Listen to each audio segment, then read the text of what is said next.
প্রিয় এলাকাবাসী, আমি আপনাদের প্রার্থী ধানের শীষের প্রার্থী এই এলাকা থেকে ঢাকা 17 থেকে আমি এই এলাকারই সন্তান। আমি জীবন শুরু থেকে এই এলাকার ছোটবেলা থেকে আমার শিশু বয়স থেকে আমি এই এলাকাতেই বড় হয়েছি।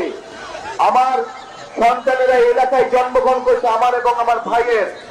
আমাদের বিয়ের সাথে এই এলাকারই হয়েছে, কাজেই আমি এই এলাকারই সন্তান এবং এই এলাকার সন্তান হিসাবে এই এলাকার মুরব্বী, এই এলাকার মাদের কাছে, এই এলাকার ভাইদের কাছে, এলাকার বোনদের কাছে আজ আমি ধানের শীষের জন্য ভোট চাইছি।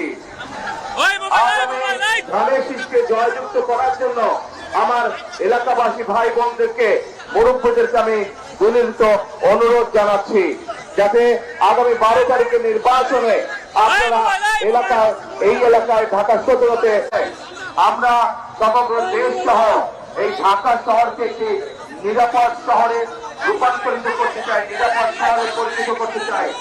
এই শহরে মা বোনেরা নিরাপদে নিশ্চিন্তে যে কোনো সময় দিনে যে কোনো সময় হাঁটতে পারবেন।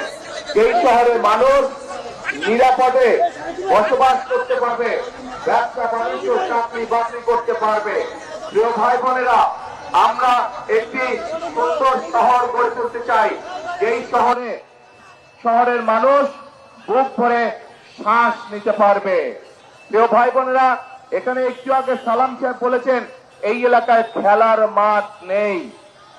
আপনাদের সকলের জানার জন্য আমি বলতে চাই যে ইনশাআল্লাহ আপনাদের দোয়ায় আল্লাহর রহমতে বিএনপি 12 তারিখে সরকার গঠন করলে শুধু এই এলাকাতেই নয়, ঢাকা 17-তেই নয়, আমরা সমগ্র ঢাকা শহরে অন্তত 40টি খেলার মাঠ তৈরি করব ইনশাআল্লাহ, যাতে করে আমাদের সন্তানেরা খোলা মাঠে খেলাধুলা করতে পারে, যাতে করে আমাদের মুরব্বীরা, মা বোনেরা বিকেল বেলায় বা যেই সময় তাদের প্রয়োজন সেই সময় যাতে মাঠে হাঁটা চলা করতে পারেন।